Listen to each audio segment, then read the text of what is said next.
Bonjour à tous, on va commencer la session. Donc, je me présente, je m'appelle Julien Royer, je suis Solution Architect Public Sector chez AWS. J'ai intégré AWS il y a à peu près 2 ans, j'étais dans les équipes Professional Services, plutôt dans la partie sécurité initialement. Et dans un poste précédent, dans une ancienne vie, j'étais RSSI pendant une dizaine d'années à peu près. Aujourd'hui avec moi, j'ai aussi Vincent Mercier, qui viendra tout à l'heure en effet parler un petit peu de leur expérience sur AWS. Donc bienvenue aujourd'hui dans cette session sur la sécurité et la conformité dans le cloud. Alors principalement juste pour mettre un petit peu le contexte, on est sur une session de type niveau 100, donc c'est-à-dire qu'on vient un petit peu découvrir comment on fait la conformité et la sécurité du et dans le cloud. Donc on va discuter un petit peu sur, en effet, à qu'est-ce que ça correspond chez AWS et comment on peut récupérer l'information de savoir de quoi je vais être responsable véritablement derrière. Et surtout, comment je vais pouvoir m'accélérer par rapport à ma conformité que j'ai mis en place.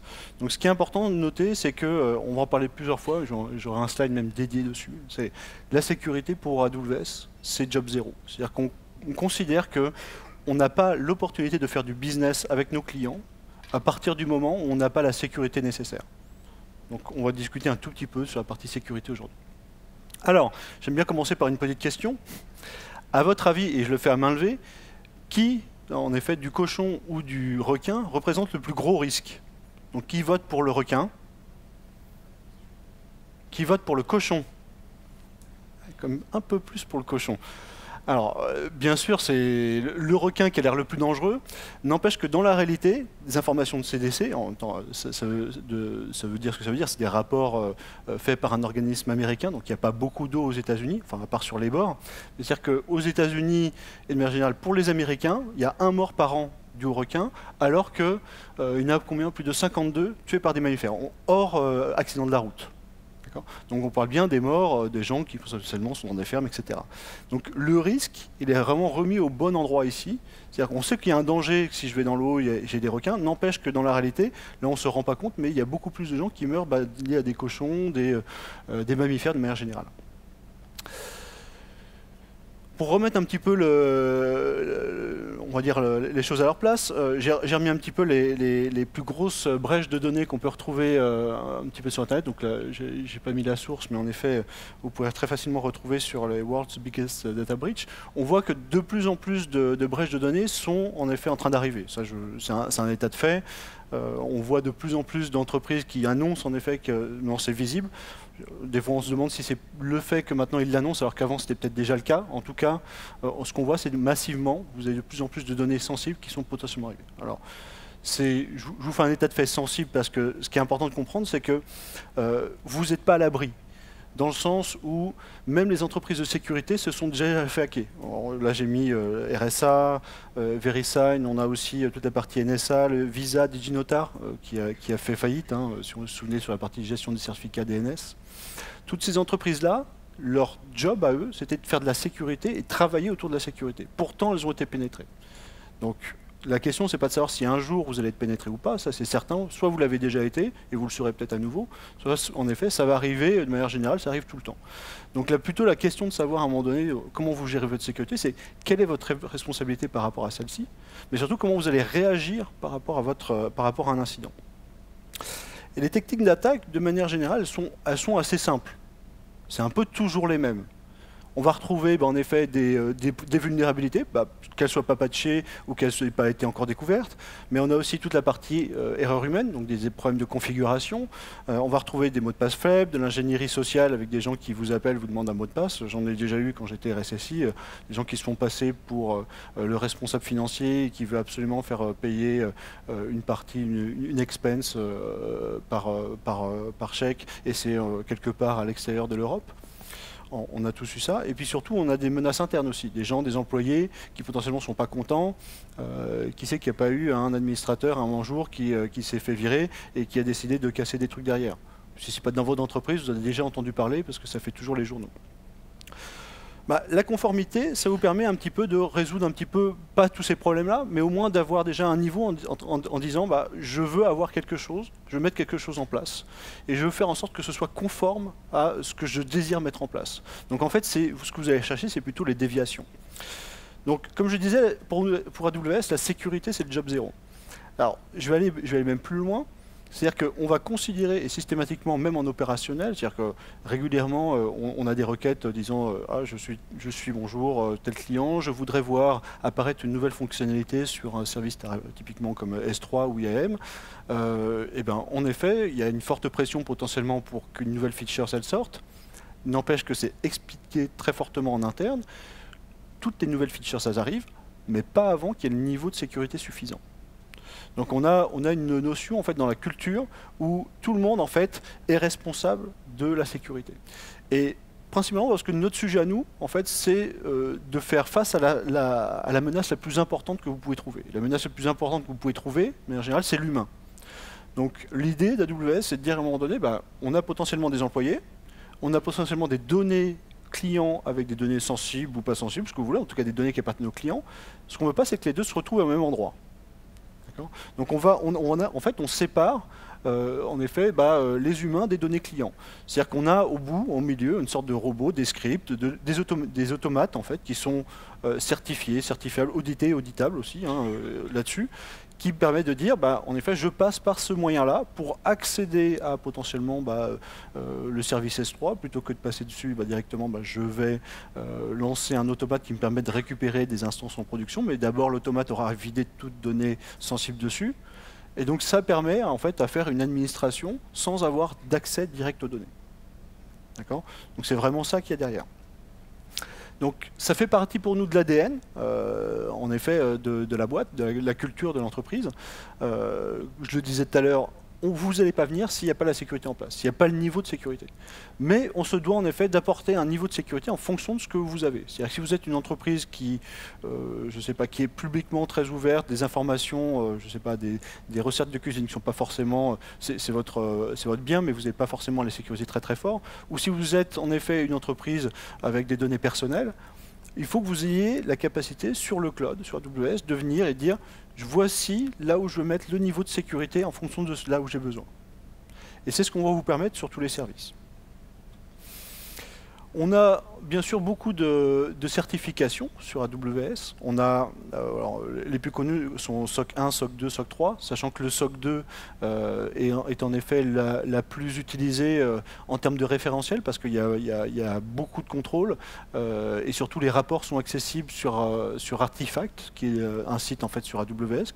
Donc, je vous engage en tout cas, si vous êtes intéressé par la sécurité et la conformité, d'aller voir les résultats de nos audits. Okay, ils sont remis à jour tous les 6 mois à peu près. Enfin, ça dépend après des certifications, mais pour SOC 2, en effet, c'est tous les 6 mois. Et vous avez, je crois que vous voyez sur les 2 dernières années, tous les rapports qui ont eu lieu. Alors les plus connus SOC 2, parce qu'ils sont le plus complet, puis l'ISO 27001, forcément. Après, il y a ISO 27017 et 18 qui permettent de vous donner une petite idée de la protection dans le cloud de vos données privées ou des données de manière générale.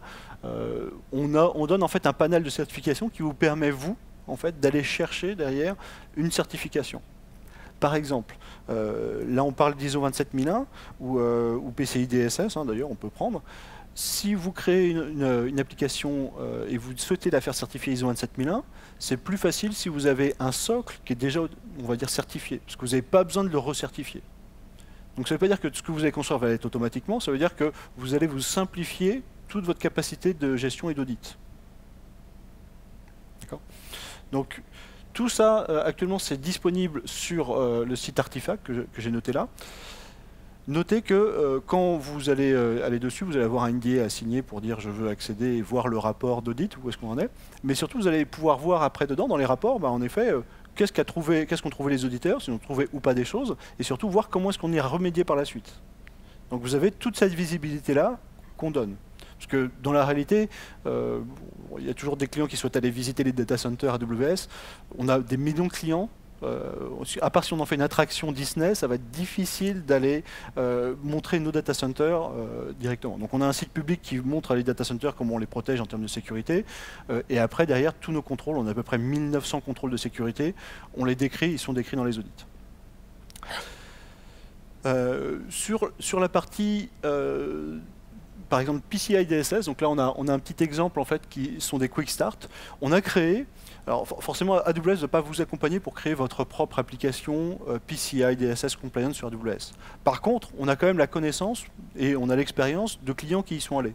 Donc on a créé des quick start en fait qui sont des moyens, en fait des templates d'infrastructures qui ont été automatisés et qui représentent une infrastructure qui correspond aux attentes de certification. Donc là, on est sur du PCI DSS et vous voyez en fait, il y a sur la partie gauche, il y a une partie, alors notional, c'est pour indiquer qu'en effet on a créé tout un environnement qui n'est pas actuellement dans l'objectif de l'audit PCI DSS, donc ça veut dire que la partie dev n'est pas vraiment dans le sujet, mais on regarde que la partie prod. Et donc du coup on refait le focus sur tout ce qui a été créé et sur les différentes sécurités mises en place, plus les différents checks de conformité qui ont été mis en place. C'est un moyen aussi pour démarrer avec un squelette, pour dire ok, je dois faire une application qui est PCI DSS, qu'est-ce que je peux utiliser au démarrage pour commencer et dire j'ai mon premier pied à l'étrier, je commence. Ça, c'est un moyen de le faire. Donc du coup, vous avez un document qui décrit toute votre infrastructure, toute sa configuration avec tout ce que vous voyez là. Au final, vous avez un grand mythe qui est de dire en effet j'ai une meilleure sécurité dans mon data center que dans le cloud. Initialement, j'ai envie de dire oui, c'est vrai. Principalement parce que vous avez plus d'expérience dans votre data center que sur le cloud. Donc c'est normal, lorsque vous commencez une nouvelle activité, si j'étais très bon en son hauteur, si je saute en ciseaux et que d'un seul coup je me mets à sauter sur le dos, j'ai une nouvelle méthode pour sauter, il y a de grandes chances que quand je commence à sauter, j'ai une moins bonne capacité, performance que ce que j'avais avant. Même si potentiellement je vais pouvoir sauter plus haut. Ce qu'on a vu avec Fosbury en 69 quand il a battu le record du monde. Bah, tous les mecs qui étaient toutes les personnes qui étaient en face de lui qui sautaient en ciseaux, ils étaient les tops de leur catégorie depuis 2000 ans. Bah, en effet, on a Fosbury qui arrive, il commence à sauter sur le dos, il est moins bon que les autres, il commence à monter en compétences, et au fur et à mesure, il monte dans la sécurité, enfin pas dans la sécurité, mais dans sa capacité à sauter en hauteur, et il finit par battre leur camp en 69, et après, tous les gens commencent à sauter sur le dos. Là, c'est la même chose. On a, je vous ai un peu listé un petit peu tout ce qu'on a, mais sur AWS, vous êtes sur des micro-périmètres, alors que vous êtes sur des grands périmètres dans vos data centers, parce que vous avez tout, en effet, pas forcément séparé. Vous avez des firewalls qui sont centraux. Vous savez que si vous faites un problème de configuration sur ces firewalls-là, ça va s'impliquer sur tous les autres. Là, potentiellement, quand vous commencez à déplacer toute la sécurité, vous allez pouvoir avoir des micro-périmètres, mais surtout, vous allez pouvoir appliquer la sécurité là où vous en avez le plus besoin. C'est-à-dire, plutôt que de dire je vais remettre des firewalls centraux avec des listes de firewalls, de règles de firewall qui font, j'en ai 100, 200, 300, et ça décrit tout. En fait, dans la réalité, la valeur ajoutée de la sécurité dessus, elle est pratiquement nulle. Vous avez entre 2 à 3%, on va dire jusqu'à 5% de règles qui sont véritablement dessus, qui sont critiques, c'est-à-dire des accès, des gens qui veulent des accès en ANI vers n'importe quelle de leurs machines, ou en Samba, ou en port 445, etc. Vous dites, bah, moi je veux contrôler ça en termes de sécurité, vous n'avez pas vraiment à vous en faire au niveau de savoir si vous êtes en train d'ouvrir une application vers le port MySQL de sa base de données. Ça n'a pas de valeur ajoutée au niveau de la sécurité, ou alors il est très très faible. Du coup, en fait, l'idée c'est de remettre à niveau et de dire qu'est-ce que je peux laisser en termes de gestion pour mes responsables d'application et qu'est-ce que moi je dois gérer et qui a une valeur au niveau de la sécurité. Et plutôt que d'aller sur de l'audit, en effet, au fur et à mesure, bah, dire je vais faire du préventif et avoir des règles qui vont me permettre de faire sur événement, par exemple, changer mes règles. Changer, par exemple, quelqu'un qui a potentiellement mis un NI SSH sur une application frontale, je vais pouvoir en effet lui dire si tu vois ça automatiquement, rechange l'information et tu dis en effet je rajoute un commentaire disant édité par la sécurité et je change la source en remettant l'adresse IP de la machine. Ce qui fait que j'ouvre rien, la règle existe toujours et quelqu'un qui veut voir pourquoi ça ne marche pas, il voit qu'en effet il a fait une erreur de conformité. Donc on a une vue très large sur AWS.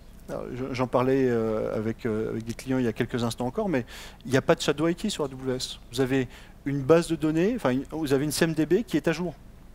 Comme tout passe par des API, en fait, comme vous êtes sur des API, c'est autoritatif. C'est-à-dire que vous êtes obligé de vous adresser à une API pour créer quelque chose. Donc vous ne pouvez pas dire « Ah, j'ai une vulnérabilité de type shell shock, faut que je trouve tous les endroits où j'ai les applications actuellement qui sont à risque. » Mais en fait, il y a un petit collègue qui en a rajouté d'autres, mais vous n'êtes pas au courant. En fait, ici, vous allez dumper directement dans la CMDB, dans AWS Config, la liste de toutes les instances. vous avez toutes les instances et vous pouvez les faire directement. En effet, des checks dessus, si vous avez des outils de sécurité, de scan, etc. On en a même à votre disposition, en tout cas, vous pouvez le faire. Donc du coup, votre capacité de faire la sécurité à l'échelle et de la faire pour l'ensemble de votre système est là. Donc vous pouvez atteindre un niveau de sécurité qui est bien supérieur par rapport en effet à ce que vous pouvez faire dans votre data center. Et je ne l'ai pas dit aussi, mais la sécurité est intégrée à tous les services. C'est-à-dire qu'on considère que, moi je me souviens d'un très gros problème que j'avais en termes de, quand j'étais RSSI, c'était d'avoir du budget. Alors du budget pour avoir la capacité de mettre en place de la vérification d'accès, des logs, ou d'avoir en effet des firewalls applicatifs, etc. Ici, il va y avoir un coût forcément qui va être associé à certains outils de sécurité, mais la sécurité en elle-même, elle est intégrée à tous les services. Si vous décidez ou pas de chiffrer sur S3, c'est votre affaire. Mais le coût du chiffrement sur S3, avec une clé gérée par S3, il est de 0 pour une machine ou 10 millions de machines. 10 millions d'objets, excusez-moi, pas de machines, des objets. Donc du coup, la question, elle n'est plus de savoir est-ce que vous avez le budget pour faire la sécurité, c'est plutôt quel niveau de sécurité vous souhaitez avoir par rapport en fait, à votre besoin. AWS, on est GDPR. GDPR compliant. On a le DPA qui est maintenant intégré même directement à nos contrats en ligne. Vous pouvez voir en effet toute cette information-là. On a un centre dédié.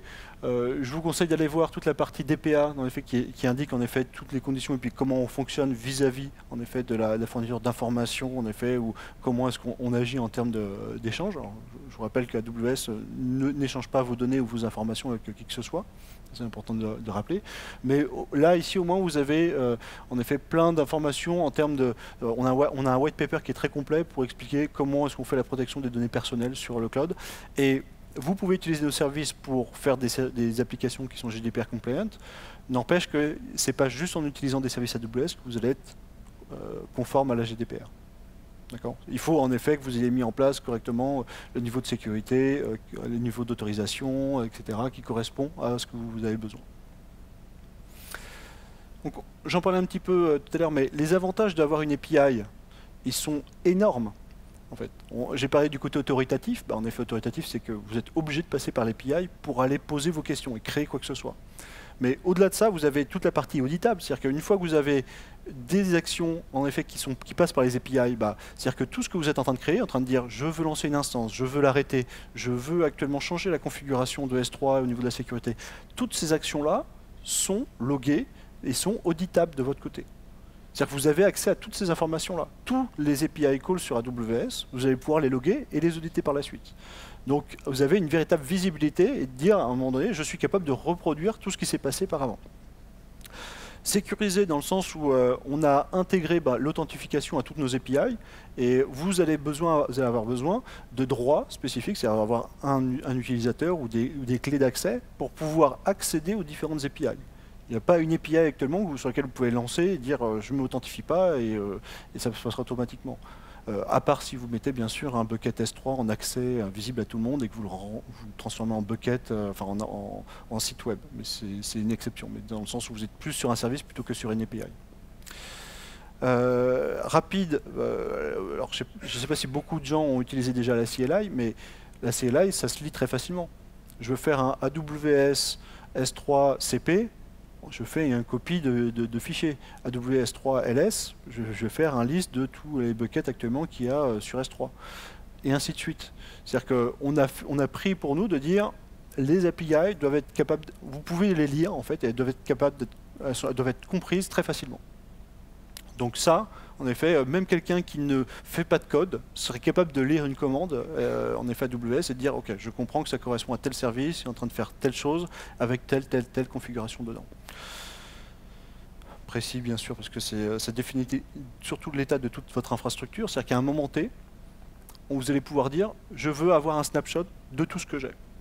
Et ben vous êtes capable de dire actuellement j'ai tant d'instances qui sont en train de tourner, ma configuration pour S3 c'est tant, j'ai une base de données qui est tel endroit et elle est actuellement utilisée et elle est en backup dans une autre zone de disponibilité. Vous allez être capable de lister en fait à un moment T, dire est-ce que je suis vraiment à l'état par rapport auquel je devrais être. Même on va voir qu'il y a des outils aussi qui vous permettent de faire une sorte de drift et de dire par rapport à un template de l'infrastructure donnée, où est-ce que j'en suis par rapport à ça. Et si vous avez arrêté des machines ou si vous allez changer la configuration, vous pourrez voir le drift. Donc vous avez vraiment une capacité de gérer ça à échelle et surtout de l'automatiser. Alors en évolution, on l'améliore toujours, et ça c'est important de le noter, c'est que on fait en sorte aussi de ne pas déprécier les anciennes API, c'est-à-dire que c'est pas parce qu'on a une évolution d'API que vous allez changer votre manière d'y accéder. Souvent on va plutôt rajouter des nouvelles commandes pour aller rajouter de nouvelles fonctionnalités. Ça vous permet d'être toujours compatible avec les anciennes versions, et vous de continuer à continuer à fonctionner jusqu'à ce que vous décidez d'inclure de nouvelles fonctionnalités qui ont été proposées.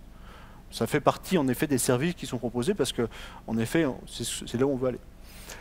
Uniforme, bah, en effet on a besoin d'avoir une cohérence quand même, et puis tous nos services alors sont pas intégrés tous les uns avec les autres, mais il y a une forte intégration forcément entre les différentes API et surtout la capacité d'avoir une librairie et qui vous permet d'y accéder comme vous le souhaitez. Vous avez accès à l'ensemble des API, et au final une API, je veux dire, si vous faites du script, tout est automatisable.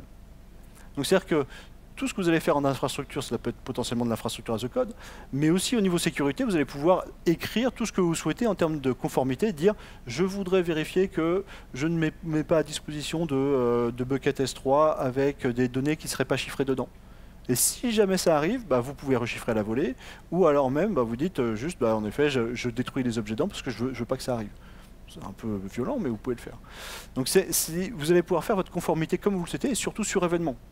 C'est-à-dire que vous n'êtes pas obligé de dire je suis en train de checker en permanence, avoir du code qui tourne en permanence, et de dire plutôt j'ai quelqu'un qui a modifié une configuration S3, ah, j'ai un bout de code qui vérifie ma conformité S3, et je regarde par rapport à ça.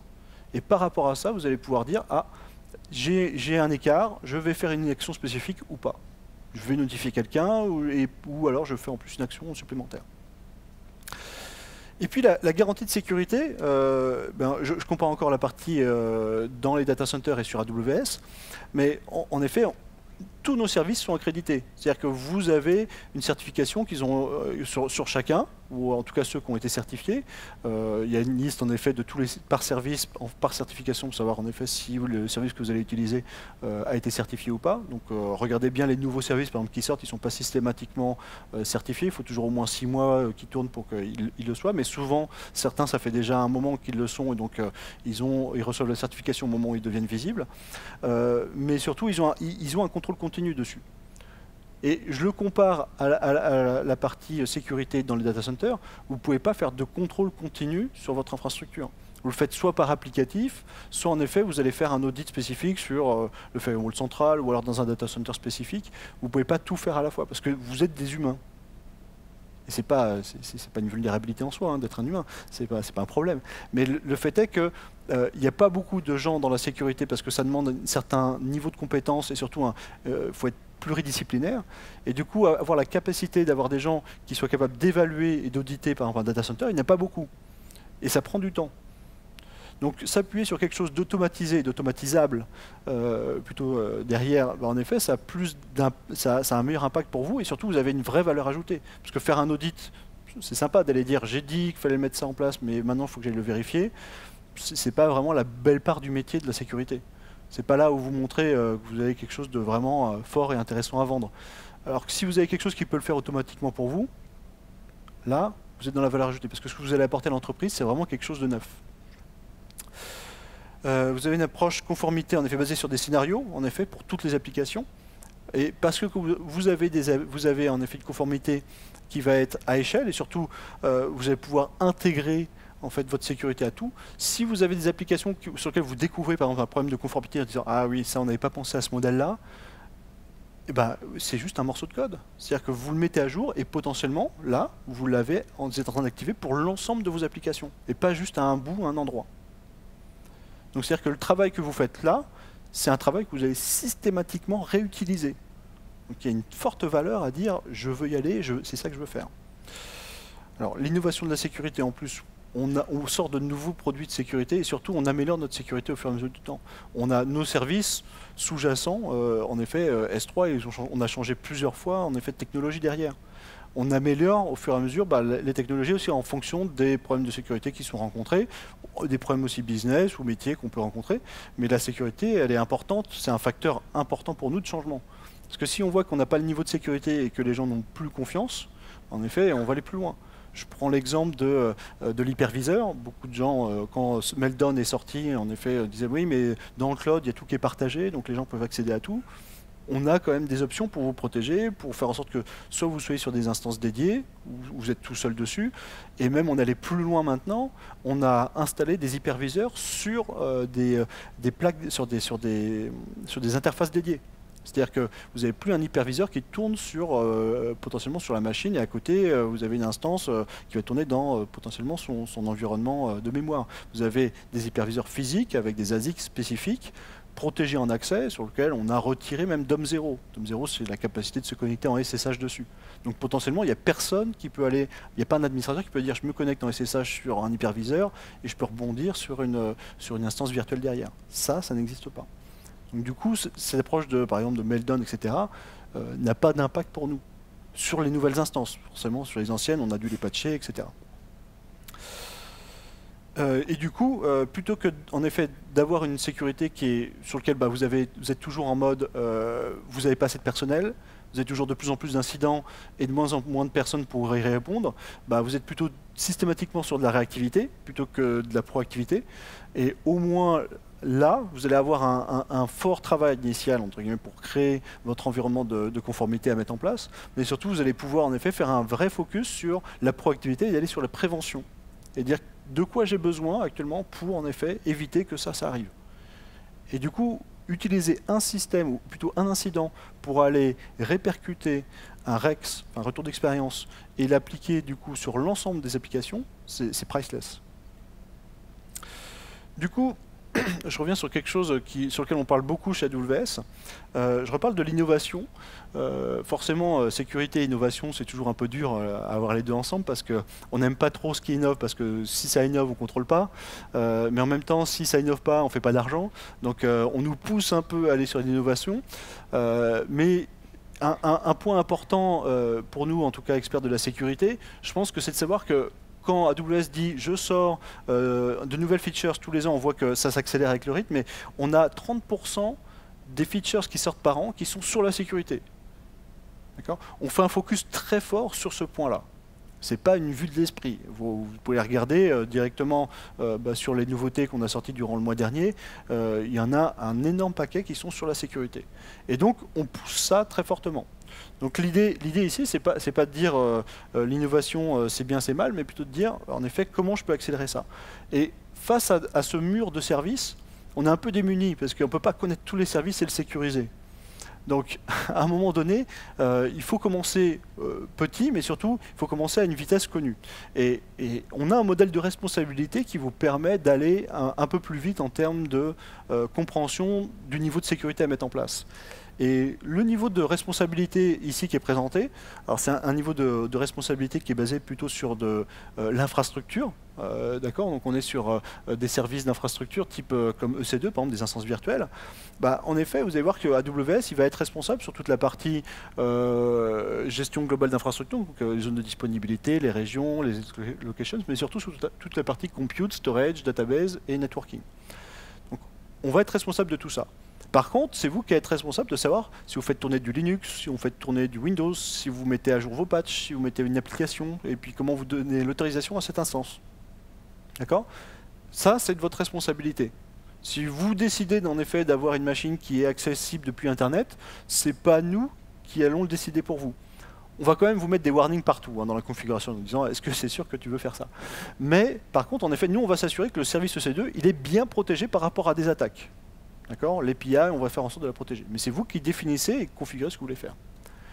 Au-delà de cette visibilité-là, vous allez retrouver en face des services qu'on appelle des services managés ou des services de type container, pas dans le sens container, Kubernetes ou Docker, mais plutôt des services sur lesquels on va containeriser quelque chose pour vous. Par exemple, une base de données comme RDS. Vous allez dire à AWS, je veux une version MySQL, je sais pas, 10 ou 11, ce que vous voulez, et AWS va gérer la partie OS, la partie networking configuration, la partie application derrière. On va faire pour vous les patchs en minor updates et vous avez juste à nous donner une maintenance, une fenêtre de maintenance pour le faire.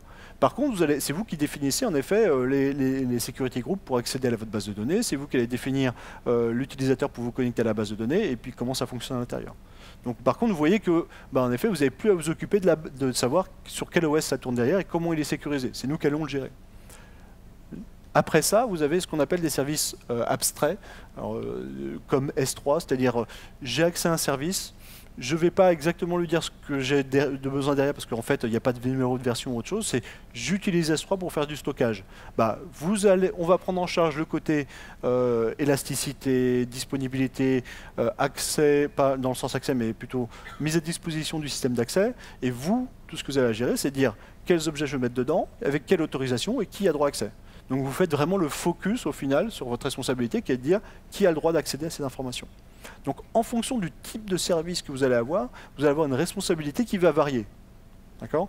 Donc plus vous allez aller sur des services qui vont être abstraits, de type entièrement gérés par AWS, plus on va prendre à notre charge. Mais plus vous dites, je n'ai pas forcément confiance dans AWS initialement, je veux avoir mes propres instances, vous pouvez récupérer ça. Mais après, ne venez pas voir par exemple l'équipe de support en disant, j'ai perdu ma clé d'accès à mon Linux, est-ce que vous pourriez me redonner un login mot de passe en route ? On n'a pas l'accès à vos instances. D'accord ? Je vous l'ai expliqué un petit peu avant, mais on n'a pas d'administrateur. Donc il n'y a pas de gens qui vont garder vos clés d'accès ou quoi que ce soit derrière. Vous avez même la possibilité de lancer des images qui vous sont propres, sur lesquelles AWS n'a même plus de clés dessus d'accès. Donc séparez bien les deux sujets, parce que AWS va être en charge d'une certaine partie, mais vous d'une autre. Au final, vous allez faire un peu de la défense en profondeur. J'ai mis en bleu ce sur quoi en fait, vous allez être un peu responsable, et en orange ce dont AWS est responsable en termes d'apporter la sécurité. Donc forcément, on a sur la partie physique, c'est AWS qui est en charge de mettre en place la protection. En bleu, on va avoir en fait des third parties, des gens externes qui vont faire toute la compliance programme et qui vont venir auditer chez nous. Pour vous assurer que ce n'est pas des gens juste en interne qui viennent chez nous, qui regardent ce qui se passe et si c'est bon ou si c'est pas bon. La sécurité du système, en effet, nous on s'assure de l'environnement dans lequel il va tourner, mais c'est vous qui définissez en effet comment vous voulez faire le hardening de vos images Amazon, comment vous allez faire le patch, quel OS vous voulez, etc. Tout ça, c'est vous qui le choisissez. Pareil pour la data sécurité et le réseau.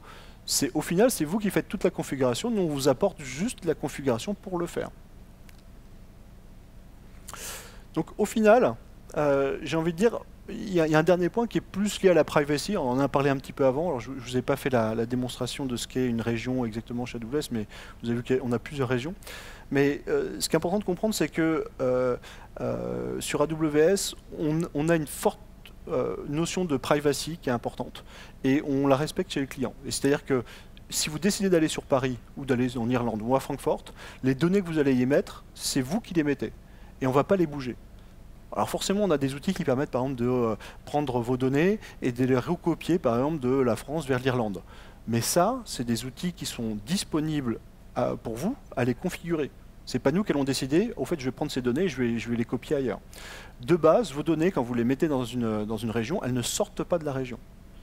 Et du coup, si vous me suivez bien, derrière, je vais aller sur un autre endroit qui va être lié à la sécurité, mais au niveau de la disponibilité, si vous voulez une application qui va être en tolérance de panne, vous allez utiliser potentiellement plusieurs régions. Donc c'est vous qui allez décider potentiellement à un moment donné de dire en fonction de la disponibilité du service que je veux, je vais peut-être devoir utiliser d'autres régions. Mais ce qui est bien, c'est que comme vous avez déjà automatisé votre sécurité, votre compliance, vous pouvez la réappliquer à n'importe quelle région, là où vous en avez besoin. J'espère que ça vous a donné un bon éclaircissement déjà sur ce qu'était la conformité du cloud et dans le cloud. Je vais laisser la main à Vincent maintenant sur un retour d'expérience avec Conto. Merci Julien. Bonjour à tous, je suis Vincent Mercier, Lead DevOps chez Conto. Alors Conto, c'est la néobanque des entreprises et des indépendants. On fournit un compte courant, des cartes de paiement et tous les outils qui vont vous aider à démarrer et gérer votre activité, que vous soyez un indépendant, une TPE ou une PME. On a lancé le projet il y a 20 mois. Et en 20 mois, on est passé de 0 à plus de 40 000 clients actifs sur notre plateforme. Et on est devenu leader sur le marché français.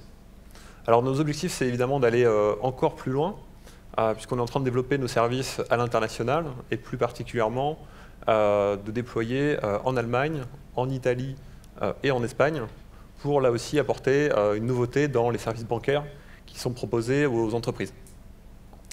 Alors, pour nous permettre d'avoir cette croissance et nous permettre d'innover, on a mené un grand chantier l'année dernière pour internaliser la fonction de core banking. Alors, le core banking, dans le domaine bancaire, c'est la brique qui assure toutes les autorisations de paiement des utilisateurs. Il y a deux aspects à ça. Il y a un aspect purement réglementaire, d'obtenir les agréments au niveau français, au niveau européen, pour qu'on puisse exploiter le service, apporter toutes les garanties financières, évidemment. Et il y a un gros pan technique à construire cette infrastructure, d'un point de vue applicatif, mais aussi d'un point de vue d'infrastructure au niveau technique. Alors, au niveau infrastructure, on avait 3 grands challenges. Le premier, c'est sur les temps de réponse. Sur les paiements par carte bancaire, on est sur des problématiques de temps réel, avec des fortes attentes en termes de fiabilité et de disponibilité. Deuxième gros enjeu, évidemment, la sécurité.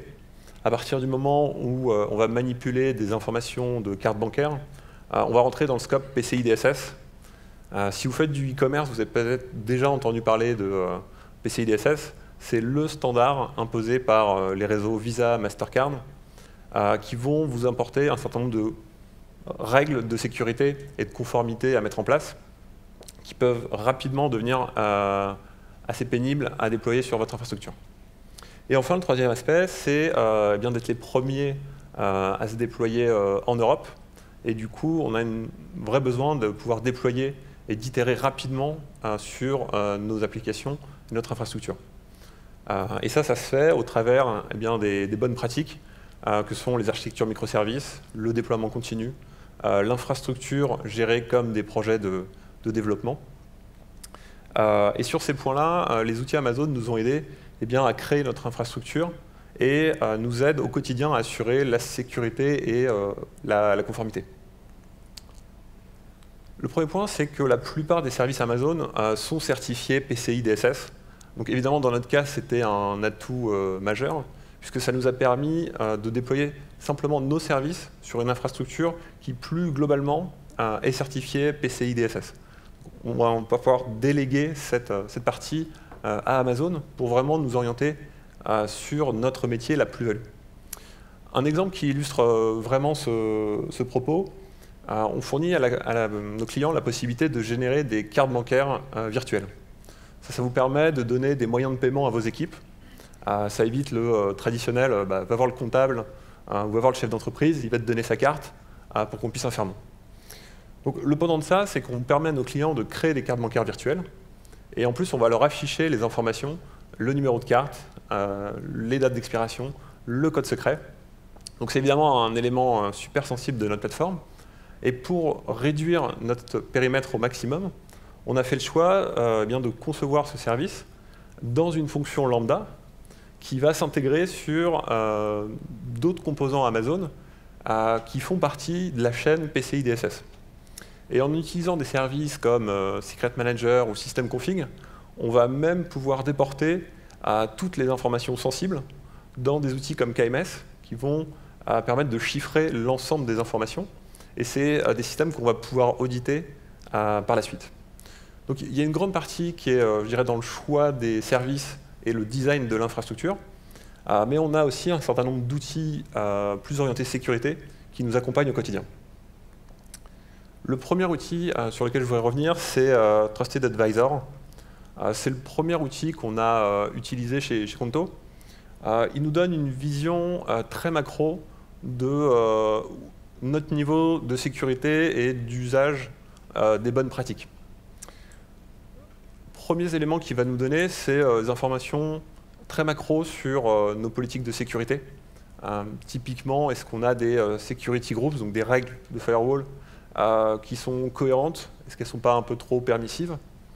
Ça nous a permis aussi de détecter certaines bonnes pratiques et de les mettre en place. Typiquement, activer l'authentification multi-étape pour le compte route Amazon. C'est quelque chose qu'on a pu visualiser avec Trusted Advisor. Et il nous a aussi apporté un certain nombre d'informations sur nos déploiements, puisque notre déploiement, on l'a fait sur, je pense, quelques mois. Et assez rapidement, on a été confronté à des problématiques de quotas. Là-dessus, Trusted Advisor va vous donner une bonne aperçu de l'utilisation de vos services et des quotas Amazon. Ce que ça nous a permis, c'est proactivement de faire des demandes d'augmentation de quotas auprès d'Amazon pour ne pas être bloqué sur nos phases de déploiement et pouvoir continuer. C'est vraiment l'étape 0. Si vous ne savez pas par où commencer, ça peut être la bonne porte d'entrée. Le deuxième outil qu'on utilise, c'est CloudTrail. Alors ça, c'est un outil qu'on a activé sur l'ensemble de nos régions, qui va nous permettre d'enregistrer toute l'activité de nos utilisateurs, de nos services, sur la console Amazon et également sur les API Amazon. Donc c'est plutôt un outil qu'on va utiliser pour de l'investigation, mais il va nous permettre d'identifier qui a fait des modifications sur notre plateforme. Donc sur cet exemple, ça nous permet d'identifier qui parmi notre équipe a fait des modifications sur une instance EC2. Mais c'est aussi un outil qu'on a utilisé plus récemment quand on a travaillé sur l'intégration entre Kubernetes et les plateformes Amazon. On fait une intégration entre Kubernetes et les load balancers. Ça nous permet d'avoir un système d'auto-discovery. On fait aussi une intégration entre Kubernetes et les couches de stockage. CloudTrail nous a permis d'identifier quels étaient les échanges précis entre nos clusters Kubernetes, les services managés Amazon, pour réduire au maximum les permissions qui étaient nécessaires pour le fonctionnement du service. L'idée sur ça, c'est de dire on applique une politique stricte et minimale de permissions, et des outils comme CloudTrail nous permettent de trouver les bons niveaux de granularité. Alors, plus tôt vous l'activez, plus tôt vous aurez de l'historique. Si vous activez le stockage sur S3, vous pourrez même avoir des gros historiques qui vous permettent de remonter dans le temps assez loin sur votre plateforme. Enfin, si vous voulez aller plus loin, on a mis en place AWS Config. Donc AWS Config, c'est un outil qui va superviser l'ensemble de vos ressources Amazon et qui va vous donner les outils pour mettre en place des règles de conformité. Alors Amazon propose un certain nombre de règles de conformité qu'on a personnalisées pour nos besoins. Et quand je parle de règles de conformité, c'est sur des aspects pratiques. Typiquement, on va s'assurer que sur l'ensemble de nos bases de données, RDS, on a activé les sauvegardes, que ces sauvegardes ont la bonne configuration en termes de rétention, on veut les garder sur plusieurs jours, mais aussi sur des aspects de sécurité. On va s'assurer qu'aucune de nos instances n'est accessible publiquement sur leurs interfaces de management. Chez nous, ça va être du SSH. Et dès qu'un écart de conformité va être détecté, on va informer nos équipes techniques pour qu'elles puissent intervenir. Alors, on a fait l'exercice pour ce summit de créer un bucket S3 via la console Amazon. Donc, c'est l'opération qui se fait en quelques clics. Et immédiatement, nos équipes ont été informées d'un problème de conformité sur ce composant. En fait, sur l'ensemble de nos services, on demande à activer les journaux de log. Ça fait clairement partie des bonnes pratiques en termes de sécurité. Et AWS Config va surveiller l'ensemble de nos ressources. Donc on parle des instances, on parle des services managés, on parle des services tiers effectivement comme AWS S3, va les comparer à ces règles de conformité, va détecter un écart. En l'occurrence, ici on a un service qui n'est pas du tout conforme, puisqu'il ne dispose pas des journaux de log. AWS Config va générer un événement au niveau de CloudWatch, qui est tout simplement envoyé à une fonction lambda qui a pour objectif d'enrichir l'information pour donner à nos équipes toutes les informations techniques pour pouvoir intervenir sur cet incident de conformité. Aujourd'hui, on reçoit ces notifications via Slack. Et donc ce système a un avantage d'être vraiment très simple à mettre en œuvre. On parle de quelques heures pour configurer tout ça. Mais surtout, ça a le mérite d'avoir une information temps réel que vous allez pouvoir donner à vos équipes. Alors évidemment, on a d'autres outils. Je pense notamment à AWS Inspector, par exemple, qui va vous permettre d'aller au cœur de vos instances, à détecter des vulnérabilités. Le AWS WAF pour tout ce qui est prévention applicative. ou des outils comme GuardDuty. Je pense qu'on va bientôt étudier sérieusement. Donc si c'est des choses qui vous intéressent, eh bien, sachez qu'on recrute. Notre objectif, c'est d'être leader sur le marché européen. On a encore beaucoup de choses à mettre en place. Je vous invite à visiter notre site pour toutes nos offres. Et on sera ravis d'en discuter avec vous après ce talk. Merci.